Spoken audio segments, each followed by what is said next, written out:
Bem-vindo à disciplina Fisiologia Vegetal aqui no Instituto Federal de Ciência, Educação e Tecnologia do Sudeste de Minas Gerais, do campus Rio Pomba. Hoje nós vamos continuar a nossa disciplina falando a respeito de nutrição mineral de plantas. E hoje nós vamos tratar dos aspectos introdutórios a respeito dessa questão da nutrição mineral de plantas. As plantas elas precisam de uma grande variedade de nutrientes e grande variedade de elementos químicos que muitos deles são provenientes do solo, de minerais e processos que vão acontecer no solo, processos de mineralização ou processos de dissolução de rocha, que vão liberar os nutrientes que a planta precisa para o seu desenvolvimento. Esse mineral ele é absorvido na sua forma iônica, e logo depois ele é incorporado ou não à estrutura vegetal ou incorporado nos sucos celulares. Então ele vai fazer parte da célula, como parte de uma molécula orgânica ou não, a depender do nutriente. Mas a maioria deles é incorporado na forma iônica e passa a fazer parte de estruturas celulares.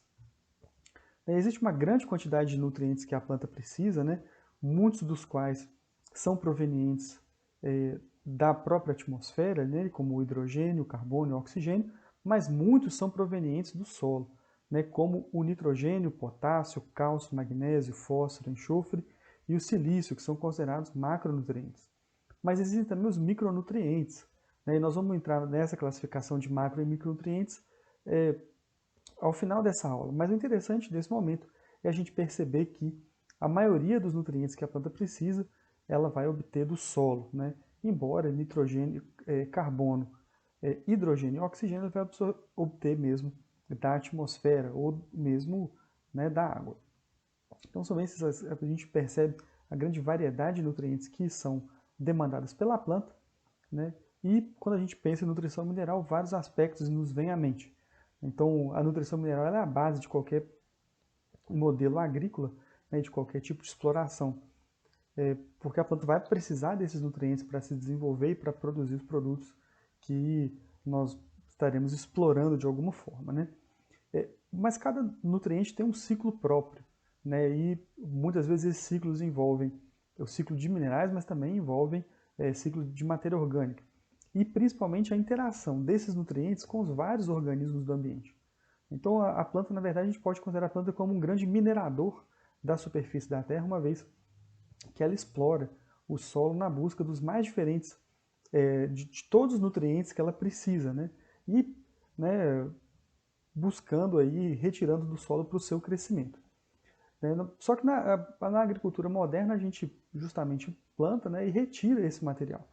E nesse processo de agricultura, muitas vezes a gente suplementa o solo com os nutrientes que serão necessários. E os efeitos dessa suplementação podem levar aí aos casos de lixiviação e eutrofização. A lixiviação nada mais é do que o nutriente percolar ou descer e ser perdido de forma vertical aí, no horizonte do solo, sendo transportado pela água, e sendo perdido. Esse nutriente que é lixiviado ou que desce no horizonte do solo, ele, em profundidade, ele não vai ser recuperado pelas plantas. Então ele é um nutriente perdido. E ele pode chegar aos corpos d'água, causando um outro evento, que pode ser extremamente deletério, que é a eutrofização. Essa saída do nutriente e a chegada do nutriente aos corpos d'água pode acontecer tanto pela lixiviação quanto também pelos eventos de erosão, quando a água lava a superfície do solo e leva esse nutriente para esses corpos d'água. Então, grande parte dessa adubação ela é perdida, e pode causar o evento de eutrofização, que é o enriquecimento das águas de mananciais ou águas de corpos d'água, que são naturalmente oligotróficos, ou seja, possuem uma baixa quantidade de nutrientes, mas passam a apresentar uma grande quantidade de nutrientes que foi perdido dos sistemas agrícolas. Além disso, a gente tem também a questão da exportação, porque uma vez que você plantou um determinado vegetal, o vegetal como minerador da superfície terrestre, ele vai levar embora com ele uma variedade de nutrientes, e esses nutrientes serão todos, não estarão mais disponíveis no solo justamente porque eles foram exportados junto com a plantação, junto com a silagem, junto com a árvore, junto com os frutos, enfim. A gente tirou o nutriente do solo, colocou nesses produtos e esses elementos foram tirados da terra. Com isso, o evento a gente tem o evento da exportação que leva ao empobrecimento do solo, né? O solo ele é, na verdade, então, a fonte de nutrientes para a planta, né? Os nutrientes eles estão no solo na forma ligada, né? Numa forma ligada a outros minerais, a outros elementos, na matéria orgânica, ou está na forma solúvel. É só que apenas uma pequena fração está prontamente disponível no solo, que é a fração dos nutrientes que estão na solução do solo. 98% dos nutrientes estão na serrapilheira, no humus, no material inorgânico de difícil solubilização, como rochas, ou mesmo precipitados devido ao pH, e não vão estar disponíveis para a planta, né? Então, como é que esse nutriente ele chega na planta, afinal de contas? Esses 2% do nutriente chegam na planta, né? E como é que essa dinâmica de nutriente acontece no solo? Esse nutriente ele chega na planta por 3 vias principais, né? Com o fluxo de massa ele é a entrada de nutriente na planta por meio, né, da absorção de água pela raiz, e juntamente com a água vai levar os nutrientes, né? Isso funciona para os nutrientes que são móveis no solo, né, e que tem essa mobilidade junto com os fluxos de água, né? Existem os nutrientes que são absorvidos por difusão, né, justamente pela diferença de concentração, esses nutrientes se deslocam para a raiz e acabam sendo absorvidos. E existem os nutrientes com baixíssima mobilidade, que vão ser incorporados unicamente por interceptação, ou seja, a raiz tem que crescer até ele, encontrar com esse nutriente, né, e a partir daí fazer a sua absorção. A depender da concentração de nutrientes, por isso quando a gente pensa nesses mecanismos de absorção, nós vamos ter os níveis aqui de esgotamento, né? E os níveis das zonas de esgotamento. Então, quando o solo tem um nível muito baixo de nutrientes, essa zona de esgotamento ou essa quantidade de nutrientes que vai ser absorvida vai ser muito pequena, né? Embora, com relação à distância da raiz, à medida que a gente tiver mais distância da raiz, a gente vai ter maior quantidade de nutrientes.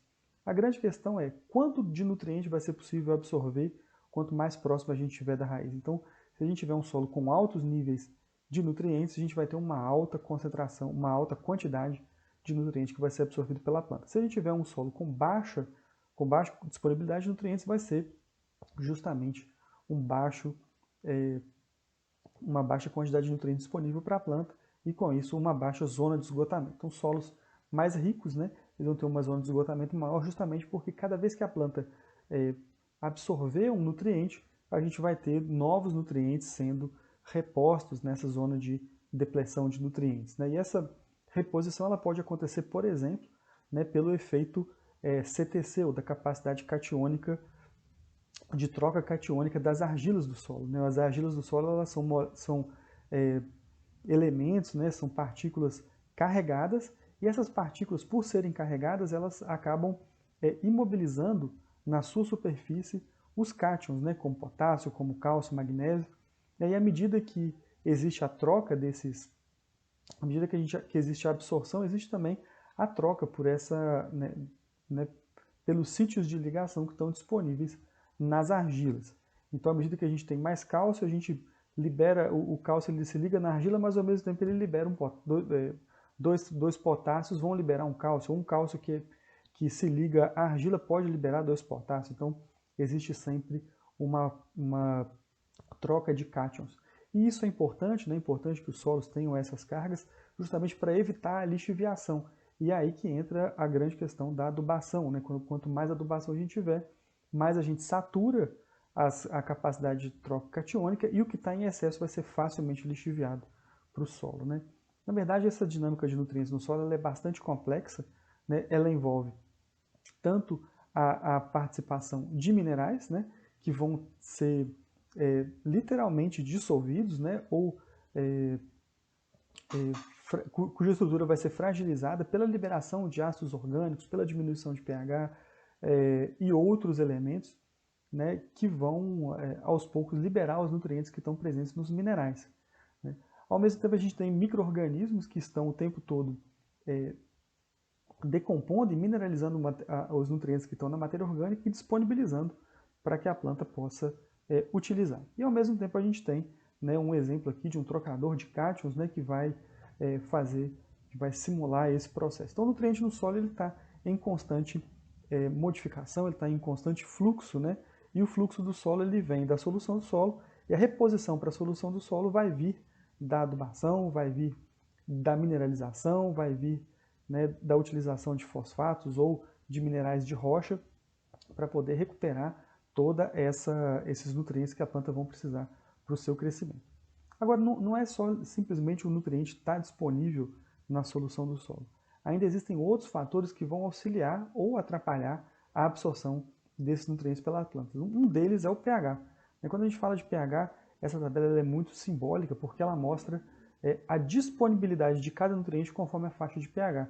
Então a gente vê aqui no nitrogênio, por exemplo, que em baixos pHs, né, ele tem pHs abaixo, né, de 4, 4,5, ele já tem uma disponibilidade ínfima, né, quase não está disponível. Né? Já o fósforo, em pHs abaixo de 4,5, né, ele já não está disponível, e também em pHs muito mais alcalinos, acima de 7, ele também não vai estar disponível para a planta. Então, cada nutriente tem uma característica com relação à disponibilidade em relação ao pH, e isso também é considerado quando a gente pensa na adubação. Né? A nossa grande... quando a gente olha essa variação na disponibilidade de nutrientes, a gente percebe, né, uma coisa que eu queria destacar aqui é que no pH baixo, quase todos os nutrientes eles têm baixíssima disponibilidade. E no pH 5, muitos nutrientes, 5, 5,5, muitos nutrientes têm uma disponibilidade adequada. Então isso já mostra para a gente que nos baixos pHs a gente tem problemas com a disponibilidade desses nutrientes para a planta, justamente porque muitos deles, em baixos pHs, eles acabam sendo precipitados como sais de ferro e alumínio, e aí a gente perde a disponibilidade desse material e desses nutrientes, e isso vai certamente afetar o desenvolvimento da planta. E quando a gente fala do desenvolvimento da planta e da absorção desses nutrientes da planta do solo, a gente falou da importância da difusão, mas é importante destacar que a taxa de transporte de nutrientes ela é afetada não só pela difusão simples, mas também pela presença de proteínas que fazem o transporte ativo desse material. Então esse gráfico é muito interessante porque ele mostra a taxa de transporte para o interior da planta por meio de difusão simples e ele mostra a taxa real que acontece na planta para a absorção de muitos nutrientes, onde a gente percebe que a presença de um transportador ou de um carregador, ele beneficia o fluxo de minerais para dentro da planta, né, dos elementos, dos nutrientes minerais para dentro da planta, principalmente em baixas concentrações. E isso mostra que existem na planta mecanismos de absorção direcionada desses minerais, né? Ou seja, existe um mecanismo específico de absorção e de trazer esses minerais para dentro da planta. E o principal mecanismo que a gente conhece, o principal mecanismo envolvido nesse processo, são justamente os transportadores de membrana. E quando a gente fala de transportadores de membrana, a gente tem que lembrar que os minerais, né, e os nutrientes minerais que estão disponíveis no solo, eles não são capazes de serem transportados pela membrana diretamente. Eles não têm uma difusão simples pela membrana da planta se não houver o auxílio de uma proteína, né? Uma proteína canal, uma proteína carreadora ou de uma bomba. Né? O que é cada um desses transportadores? Né? A proteína canal ela permite a difusão simples com passagem direta ou selecionada, né? Ou com um grau de especificidade do soluto, permitindo que os nutrientes entrem dentro da planta. Existem também as proteínas carreadoras. As proteínas carreadoras elas permitem um fluxo de nutrientes muito inferior a um canal de membrana, né? Mas as proteínas carreadoras têm a grande vantagem de ter uma grande especificidade e elas vão ser muito competentes em transportar de maneira direcionada nutrientes para o interior da planta. E por fim a gente tem as bombas, né? As bombas elas são muito utilizadas para transporte de nutriente contra o gradiente de concentração. Isso porque a gente, quando nós estamos falando aqui de canal e de proteína carreadora, elas sempre vão funcionar, né, direcionadas e movidas pelo gradiente de concentração. Né? Nessa figura são exemplos de canais, né, os canais de potássio, de cloro, de malato, de sódio, e são exemplos de bombas, né, bombas de hidrogênio, bombas de cálcio, bombas de sódio também. Né, são identificadas nas plantas uma grande gama de transportadores, bombas e carreadores, né? Então a gente percebe, né, que quando a gente fala de nutrição mineral, a gente tem uma predominância de proteínas transportadoras, né, na membrana externa, como transportadores de fosfato, de nitrato, de potássio, de sacarose, de aminoácidos, né?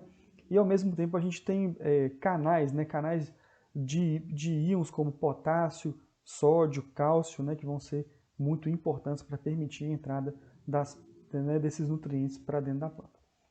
Bom, a gente conversou aqui sobre como que a planta absorve, né, a importância dos transportadores em permitir que o transporte aconteça numa taxa superior à taxa da difusão simples. Nós comentamos que essas proteínas de membrana, elas têm esse papel de fazer isso, são proteínas do tipo bomba ou do tipo carreador, né, ou do tipo canal proteico transmembrana, mas não são só esses fatores que estão envolvidos com o transporte de nutrientes para dentro da planta. A gente tem que lembrar também que a água ela é um importante fator para permitir o crescimento, né, da planta de maneira saudável.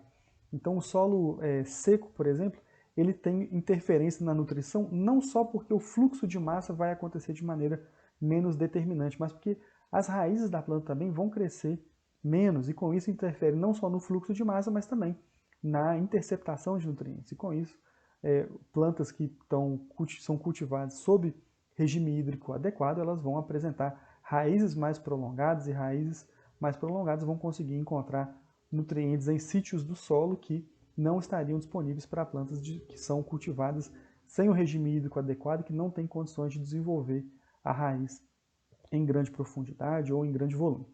Da mesma forma, os diferentes tipos de planta eles têm diferentes perfis radiculares. E com isso, eles vão ter diferentes competências para poder absorver os nutrientes. Então é muito interessante quando a gente pensa em cultivos consorciados, de pensar qual é a característica do sistema radicular dessas plantas, porque a gente pode ter plantas que exploram o solo mais em superfície, a gente tem plantas que têm raízes mais profundas e que exploram o solo em profundidades maiores, né? Então a espécie vegetal também tem importância. Nesse contexto todo da nutrição mineral, a gente tem também a importância de organismos que estão no solo e que auxiliam. Dentre os vários organismos que estão no solo e que auxiliam o crescimento da planta, eu vou destacar hoje, né, nessa aula, os fungos micorrízicos. Né? Os fungos micorrízicos eles são fungos que estão associados às raízes das plantas e plantas associadas às raízes dos fungos. Né? Solos que têm problemas com alagamento, solos salinos ou solos alagados, têm diferentes percentuais e diferentes situações com relação à presença dos fungos micorrízicos ou à colonização micorrízica, né? Mas como é que funciona? Qual que é a vantagem para essa planta de se associar com esse fungo? Já de cara falei que esses fungos são fungos benéficos, né? Porque existem vantagens na associação desses fungos com as plantas. E quais que são essas vantagens? As vantagens principal é que ao associar-se com os fungos, né, a planta ela consegue ampliar o seu espectro de absorção de nutrientes, porque o fungo ele tem um diâmetro muito menor do que o diâmetro das raízes, e com isso consegue explorar o solo de uma maneira muito mais competente, buscando com maior efetividade os nutrientes que são imóveis no solo, né? Então, dessa forma, nutrientes como fósforo, zinco, cobre são absorvidos, né, com muito maior volume quando a planta ela apresenta uma colonização micorrízica adequada. Então, vou mostrar duas imagens, né? Uma imagem de uma associação micorrízica arbuscular, um esquema mostrando como as micorrizas estão presentes nas raízes das plantas, né? E como é que elas emanam as hifas externas, né, para absorção de nutrientes. E nessa imagem aqui do lado, uma imagem de microscópio, numa fotomicrografia, em que a gente consegue ver claramente que, né, a zona de depressão provocada pela raiz é muito pequena em comparação à área explorada com uma grande quantidade de raízes presentes, de hifas que emanam a partir das raízes presentes nessa imagem. Outra imagem também muito importante é essa imagem aqui de um outro tipo de micorriza, que são as ectomicorrizas, e a gente percebe que as ectomicorrizas elas são capazes de explorar uma grande quantidade de solo. Nessa imagem aqui a gente vê uma planta de pinheiro, né, e com poucas raízes. Mas apesar dela ter poucas raízes, existe uma quantidade enorme de hifas que emanam a partir dessas raízes. E com isso conseguem explorar o solo em busca de água e nutrientes de uma maneira muito mais competente e também muito mais efetiva. Bom, a gente falou até aqui das formas de que a planta adquire esses nutrientes, de um pouco da relação solo-nutriente, mas a gente pode falar também da classificação dos nutrientes minerais. Os nutrientes minerais podem ser classificados como macronutrientes, né? A maioria dos macronutrientes eles têm essa denominação porque eles são necessários em concentrações maiores do que 1 grama por quilo de matéria seca, né? E eles têm essa característica justamente porque eles fazem parte da matéria seca da planta, fazem parte de compostos orgânicos ou de biomoléculas como proteínas, ácidos nucleicos, né? Ou atuam como solutos osmóticos, que é o caso do potássio. Já os micronutrientes, na maioria das vezes, que também, né, eles estão presentes na planta em concentrações mais baixas, né, menor que 100 mg por quilo de matéria seca, e eles estão presentes em baixíssimas concentrações porque eles não fazem parte de biomoléculas. Eles são, por exemplo, cofatores de enzima ou fazem parte, né, dos centros ativos de algumas proteínas que apresentam atividade catalítica. Então, é o exemplo, por exemplo, do zinco, do boro, do manganês, do ferro, do cloro, do cobre, do molibdênio e do níquel, né, que são requeridos em baixíssimas concentrações. Nessa tabela a gente consegue perceber, né, o percentual de matéria seca que eles fazem parte. A gente percebe que o nitrogênio ele tem 1% de matéria seca, ele faz parte de 1% de matéria seca de uma planta, é nitrogênio, 1%, 1,5% é nitrogênio, 1% é potássio, né, 0,5 magnésio, 0,2 fósforo, né, e os micronutrientes estão numa concentração muito inferior de 0,01 a 0,0001% da matéria seca da planta, né? Desses nutrientes macro e micro, para cada planta a gente tem os nutrientes que são chamados de nutrientes essenciais. Mas quais que são os critérios de essencialidade? O nutriente, para ser considerado essencial para a planta, ele tem que ser um nutriente para o qual a planta não consegue completar o ciclo de vida sem a ausência na ausência desse mineral. Então, se não tiver esse mineral, a planta não completa o seu ciclo de vida. Então, esse é o primeiro critério de essencialidade. Ele é essencial porque sem ele a planta não completa o seu ciclo de vida. A segunda critério de essencialidade é o nutriente ele não pode ser substituído por outro nutriente. Então isso também é um critério de essencialidade, né, que torna o nutriente essencial para a planta porque ele não pode ser substituído por outro. E o terceiro critério é estar envolvido diretamente no metabolismo, de forma que ele tem uma função clara e definida no organismo, de forma que a gente pode dizer que sem ele o metabolismo não funciona.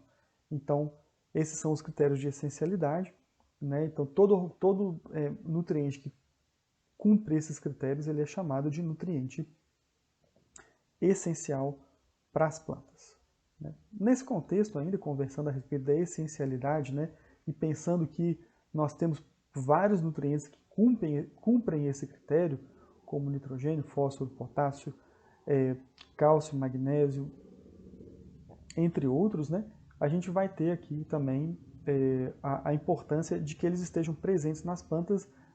Além de estar presente, ele tem que estar presente na concentração correta para um perfeito desenvolvimento celular. E aí é que entra uma questão muito importante para as plantas, que é a relação entre concentração desse nutriente e o crescimento do vegetal. E existem inúmeros estudos que apontam, né, na direção desse gráfico, e esse gráfico ele é muito importante porque ele nos explica, né, a forma como a planta lida com os nutrientes. Então a gente percebe aqui que nós temos três regiões, né, que é a zona de deficiência, a zona adequada e a zona tóxica, né? A zona de deficiência é a região, né, ou é a concentração de nutrientes no solo ou no tecido da planta, né, a concentração de nutrientes no tecido da planta que faz com que seja considerado em que a gente consiga perceber sintomas de deficiência. Nós vamos falar o que são sintomas de deficiência daqui a pouco. Mas a deficiência a gente já sabe que é a falta de quantidades adequadas desse nutriente. A gente vê também a zona adequada, né? A zona adequada ela é bastante comprida, vocês percebem que ela é bastante comprida justamente porque a planta ela tem uma certa plasticidade na utilização desse nutriente, né? Podendo envolver não só consumo de luxo, mas também, né, reservas e adequações para que esses elementos não cheguem a ser tóxicos, né? A partir de uma determinada concentração, esse nutriente passa a ser tóxico e interferir no metabolismo. Dentro dessas classificações, né, quando a gente fala de utilização ótima de nutrientes, o que a gente procura é a concentração crítica, que está representada pela seta nesse gráfico. O que é a concentração crítica? É a concentração mínima do nutriente que proporciona 90% do crescimento máximo. E por que ela é tão importante e por que ela representa 90% do crescimento máximo? Porque essa é a concentração mínima de nutrientes para ter um máximo de benefício para a planta, ou seja, a planta vai conseguir crescer, se desenvolver e produzir com todo o seu potencial, né, utilizando a menor concentração de nutriente possível, que é justamente a concentração crítica. Então, existem muitos experimentos de adubação que buscam especificamente a concentração crítica para entender, né, a melhor forma de disponibilizar o nutriente para a planta, né, sem que haja consumo de luxo e sem que haja lixiviação. Né? Essa zona adequada, ela passa a ser problemática, né? A partir de 90%, a gente acrescenta nutriente para o solo sem ter benefício para o crescimento da planta. Então é o momento em que a gente deixa de adubar a planta e passa a adubar o solo. Né? O solo rico, né? O solo com muitos nutrientes, ele não é benéfico para a gente porque justamente o nutriente livre no solo ele está sujeito a muitas perdas, né? Além de estar sujeito ao consumo de luxo. Então, é por isso que a consideração crítica é uma concentração muito importante de ser determinada para que a gente tenha o ótimo de utilização de um nutriente. Bom, a gente falou de sintomas de deficiência, de zonas de deficiência, né? Mas o que é um sintoma de deficiência? É a expressão de distúrbios metabólicos resultantes do suprimento insuficiente de um nutriente. Em alguns elementos, eles, quando começam a faltar, eles se deslocam na planta. Nem todo nutriente ele é móvel na planta, nós vamos ver daqui a pouco. Mas alguns nutrientes eles podem se mover, né, das plantas mais velhas para as plantas mais novas ou vice-versa. Né? Ao mesmo tempo, se o elemento é móvel, né, significa que quando a gente tiver os sintomas de deficiência, os nutrientes eles vão sair das folhas mais velhas, né, e vão ser transportados para as folhas mais novas, justamente no sentido de dreno, né, um dreno de nutrientes para as folhas mais novas. Então, os sintomas de deficiência vão começar a aparecer primeiro nas folhas mais velhas. No caso de um elemento imóvel, os sintomas de deficiência eles vão acontecer primeiro nas folhas mais jovens, justamente porque não vai ter essa realocação de nutrientes. Né? Então, isso também é uma forma de entender esses sintomas de deficiência dos nutrientes mais imóveis. Né? São exemplos de nutrientes que têm alta mobilidade, é o nitrogênio, fósforo, potássio, magnésio e cloro. Né? Os elementos relativamente imóveis são o enxofre, né, o boro, o ferro, o cálcio e o cobre. E os elementos que têm mobilidade intermediária são sódio, zinco, o manganês, o molibdênio e o níquel. Né? Então a gente fez essa introdução aqui a respeito da nutrição mineral de plantas, falando um pouco a respeito da interação solo, planta, micro-organismo, né? Falando um pouco a respeito das formas com que o nutriente vai estar disponível para a planta, né? Como que a planta vai absorver esse nutriente. E aí, na aula que vem, nós vamos falar dos principais nutrientes demandados pela planta, especificando as principais fontes, a questão da mobilidade e os principais sintomas de deficiência. Então eu agradeço muito, né, a atenção de todos e nos vemos em breve. Um forte abraço a todos.